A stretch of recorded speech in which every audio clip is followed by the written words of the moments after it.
Hello children, எல்லாரும் எப்படி இருக்கீங்க? நல்லா இருக்கீங்களா? Very good. உங்கள் அனைவருக்கும் ஆண்டவராக இயேசு கிறிஸ்துவின் நாமத்தில் கிரீட்டிங்ஸ், வாழ்த்துக்கள். இன்னைக்கு ஒரு பைபிள் ஸ்டோரி பார்க்கலாமா? இன்னைக்குள்ள பைபிள் ஸ்டோரி எங்கே இருக்குது அப்படின்னு சொன்னால் 2 Kings chapter 24 and Jeremiah chapter 36.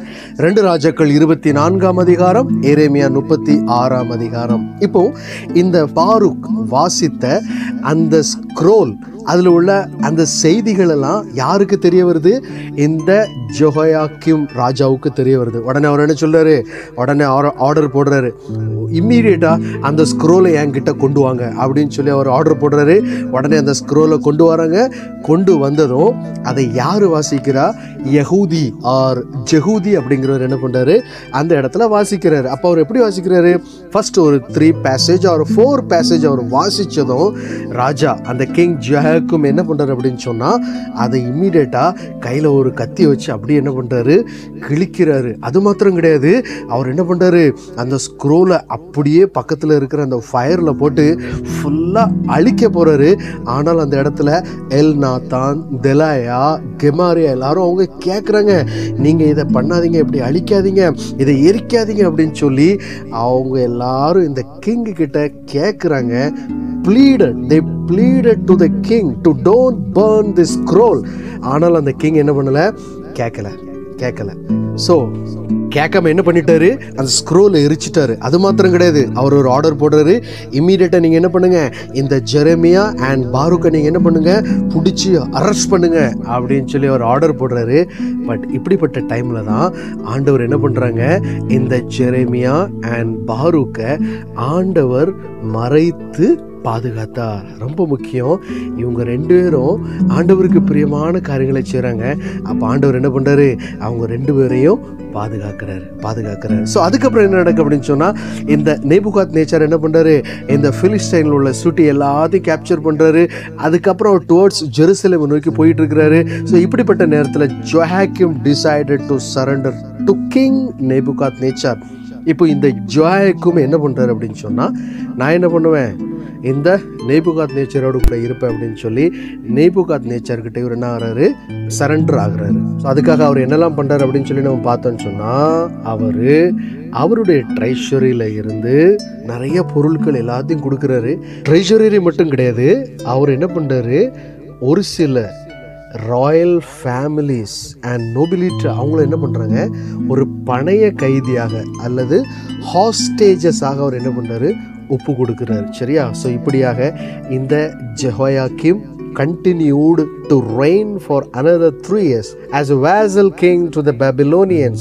God told Jeremiah to dictate the words of the burnt scroll to Baruch again as second scroll was written. இப்போ ஆண்டவர் என்ன பண்றாங்க? இந்த எரேமியாவுக்கு மறுபடியும் பேசுறாங்க, நீ என்ன பண்ணு, ஒரு ஸ்க்ரோல் எரிஞ்சிட்டு, ஆனால் மறுபடியும் 2வது ஸ்க்ரோல் நீ என்ன பண்ணு, ஆயத்தப்படுத்து அப்படின்னு சொல்லி சொல்றாங்க.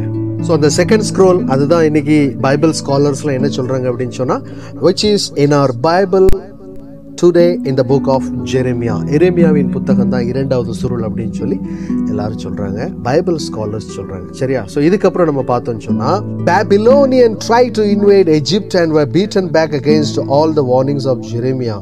King Jehoiakim switched allegiance back to the Egyptian for 3 years. The Babylonians did nothing. மீண்டுமாக பாபிலோனியன் முயற்சி பண்றாங்க எஜிப்த் மேல படையெடுப்பதற்காக. பட் அவங்களால ஒன்றும் செய்ய முடியல. ஸோ அதுக்கு மாற இந்த இடத்துல என்ன நடக்கு அப்படின்னு சொல்லி நம்ம பார்த்தோம்னு சொன்னா, என்ன நடக்கு? Babylonians tried to invade Egypt and were beaten back. So அவங்க முயற்சி பண்றாங்க. ஸோ அவங்களால அந்த படையெடுப்புல ஜெயிக்க முடியல. சரியா? ஸோ இப்படிப்பட்ட நேரத்தில் என்ன நடக்கு அப்படின்னு சொல்லி நம்ம பார்த்தோன்னு சொன்னால், Jerusalem was surrounded and people inside trapped. இப்போ இந்த எருசலேமை சுற்றி வளைச்சாச்சு, உள்ள ஜனங்கள் எல்லாரும் வசமாக மாட்டிக்கிட்டாங்க. இப்போ இது உள்ள வேற யார் இருக்கிறா? During the siege king Jehoiakim died.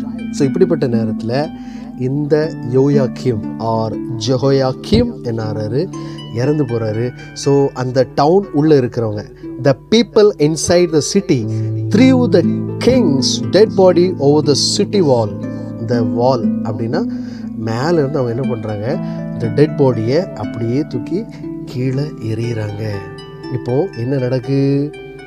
Hoping the Babylonians would show them mercy, Jehoiakim's body lay on the ground until the siege ended. இப்படியாவது எங்களை விட்டுற மாட்டாங்களா அப்படின்னு சொல்லி அந்த யோயாக்கிம் பாடியை கீழே போட்ட பிறகு ஸோ இந்த எருசலேமில் உள்ள ஜனங்கள் ஒரு எதிர்பார்ப்போடு இருக்கிறாங்க. நம்ம மேலே ஏதாவது mercy காட்ட மாட்டாங்களா? Babylonians would show the mercy அப்படின்னு சொல்லி அவங்க எதிர்பார்த்துட்டு இருக்காங்க. ஸோ இப்படிப்பட்ட நேரத்தில் தான் இவர் இறந்த பிறகு, யார்? இந்த ஜோயாக்கிம் இறந்த பிறகு அவருடைய மகனாகிய யார்?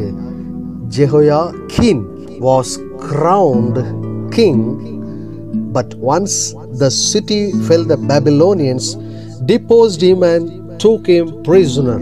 ஸோ இப்போ இந்த யோயாக்கினும் ரொம்ப நாளாக ராஜாவாக கிடையாது. அதுக்கு மாற என்ன நடக்கு அப்படின்னு சொன்னால், இந்த பாபிலோன் ராஜாவாகிய நேபுகாத் நேச்சர் என்ன பண்ணுறாரு, இந்த யோயாக்கீன் ஆர் ஜோயாக்கீனையும் என்ன பண்ணுறாரு, அவர் மற்றவருடைய ஃபேமிலியில் உள்ளவங்க மற்ற ஊரில் உள்ளவங்க எல்லாரையும் அவர் என்ன பண்ணுறாரு, கொண்டு போயிட்டு அவர் ஒரு பிரிசனராக அல்லது சிறை கைதிகளாக சிறை பிடித்து கொண்டு போனான் அப்படின்னு சொல்லி நம்ம பார்க்குறோம். சரியா? ஸோ இதுக்கப்புறம் என்ன நடக்கு அப்படிங்கிறத நான் வாசித்து காட்டுறேன். King Nebuchadnezzar took 10,000 captives from Jerusalem, including all princes and the best of the soldiers, craftsmen and smiths. 10,000 captives from Jerusalem. So இது மாத்திரம் கிடையாது, அங்குள்ள சோல்ஜர்ஸ், அங்குள்ள கிராஃப்ட்ஸ்மேன் எல்லாரும் இவர் என்ன பண்ணுறாரு, சிறை கைதிகளாக பிடித்து கொண்டு போகிறார். ஸோ அதுக்கப்புறம் அவர் என்ன பண்ணுறாரு அப்படின்னு சொன்னால், அந்த ஜோயாக்கிம் இருக்கிற இடத்துல மத்தானியா அப்படிங்கிறவரை அடுத்த கட்ட ராஜாவாக முடிசூட்டுறாங்க. The king of Babylon appointed King Jehoiakim, great uncle Mattaniah, to be the next king, and he changed his name to Zedekiah. இப்போ இந்த மத்தானியனுடைய பேர் என்ன பேரு? ஜெதேக்கியா. சரியா? இப்போ இவர் தான் யாரு? அடுத்த ராஜா. ஸோ இதுதான் இந்த ஸ்டோரி. ஸோ இந்த ஸ்டோரியிலேருந்து நாம் கற்றுக்கொள்ள வேண்டிய ஒரு பாடம் என்ன அப்படின்னு சொன்னால், ஆண்டவருடைய ப்ரொடெக்ஷன், ஆண்டவருடைய பாதுகாப்பு யாருக்கு? இந்த ஜெரேமியா அண்ட் பாரூக்குக்கு. எப்படி நம்ம சொல்லி பார்த்தோம்னு சொன்னால், 2 men were sent to arrest Jeremiah and Baruch, but God had hidden them.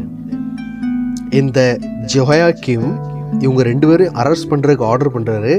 But அந்த இடத்துல ஆண்டவர் என்ன பண்ணுறாங்க, அவங்க 2 பேரையும் மறைத்து பாதுகாக்கிறார். ஜெரேமியா 36:26 இருக்கு, பாரூக்கு என்னும் சம்பிரதியையும் எரேமியா தீர்க்கதரிசியும் பிடிக்கும்படிக்கு ராஜா அம்மலேகின் குமாரனாகிய எரேமியேலுக்கும் அஸ்ரியலின் குமாரனாகிய செராயாவுக்கும் அப்தலேயின் குமாரனாகிய செலோமியாவுக்கும் கட்டளை கொடுத்தான். ஆனாலும் கர்த்தர் அவர்களை மறைத்தார். ஸோ ஆண்டவர் அவர்களை மறைத்து பாதுகாக்கிறார். சரியா? ஸோ நம்ம எல்லாருமே விளையாண்டுருப்போம் சின்ன வயசுல. என்ன ஒரு கேம், சூப்பரான ஒரு கேம், உங்க எல்லாருக்கும் ஃபேவரட்டான கேம் என்னது? Hide and seek. நம்ம தேடி கண்டுபிடிக்கணும் யார, அப்படியே அந்த ஒளிஞ்சு இருக்கிறவங்கள. சரியா? ஸோ இப்போ இந்த இடத்துல ஆண்டவர் என்ன பண்ணியிருக்காங்க, அவங்க 2 பேரையும் ஹைட் பண்ணி வச்சிருக்காங்க. பட் யாராலையும் என்ன பண்ண முடியல, கண்டே பிடிக்க முடியல. பாருங்க. ஸோ ஆண்டவர்கிட்ட யாரு ஹைட் அண்ட் சீக் விளாண்டாலும் என்ன ஆயிடுவோம், நம்ம தோத்து போயிடுவோம். சரியா? ஒரு ஹென் இருக்கு அப்படின்னு சொன்னா, அந்த ஹென் அதுக்குள்ள சிக்கன்ஸை, அந்த சிக்ஸ் எல்லாம் என்ன பண்ணும், ப்ரொடெக்ட் பண்ணும். எப்பவும் ப்ரொடெக்ட் பண்ணும் அப்படின்னு சொல்லி பார்த்தோன்னு சொன்னா, இந்த ஈகிள் அப்படியே அந்த ஸ்கைலேருந்து வாட்ச் பண்ணிக்கிட்டே இருக்கும். அது ரொம்ப ஹங்கிரியாக இருக்க டைமில் இந்த சிக்கன் ஆர் அந்த சிக்ஸை எப்பண்டா நல்ல சமயம் கிடைக்கும், அதை அப்படியே தூக்கிட்டு போய் நம்ம என்ன பண்ணுவோம், சாப்பிடுவோம்னு சொல்லி அது வெயிட் பண்ணிக்கிட்டே இருக்கிற அந்த நேரத்தில் இந்த ஹென், இந்த கோழி என்ன பண்ணும், அந்த சிக்கன்ஸை தன்னுடைய அந்த செட்டைகளால், அந்த சிறகுகளால் அது என்ன பண்ணும், மூடி ப்ரொடெக்ட் பண்ணும், பாதுகாத்து கொள்ளும். ஸோ இந்த ஈகிள் அந்த சிக்ஸ் கிடைக்காம அப்படியே ஏமாற்றத்தோடு போயிரும் பாருங்க. ஸோ இந்த அருமையான நாட்களில் ஆண்டவர் நம்மையும் அப்படித்தான் என்ன பண்றாங்க, அவருடைய செட்டைகளின் நிழலின் மறைவில் நம்மளை பாதுகாக்கிறார். சரியா? ஸோ இதை நினைவுறுத்தும் வண்ணமாக ஒரு அருமையான வசனத்தை நாம் தியானிப்போம். Psalm chapter 94 verse 22. But the Lord has become my fortress and my God the rock in whom I take refuge. சங்கீதம் 94:22. கர்த்தரோ எனக்கு அடைக்கலமும் என் தேவன் நான் நம்பி இருக்கிற கன்மலையுமாய் இருக்கிறார்.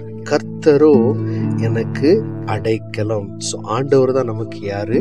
நல்ல ஒரு அடைக்கலம், நமக்கு ஒரு நல்ல பாதுகாப்பு. ஸோ நாம் ஆண்டவருக்கு பிரியமான காரியங்களை செய்யும் பொழுது ஆண்டவர் நம்மையும் அவருடைய செட்டைகளின் நிழலின் மறைவில் மறைத்து ஒவ்வொரு நாளும் பாதுகாத்து வழி நடத்துவார். Okay children, take care. Bye bye. Thank you.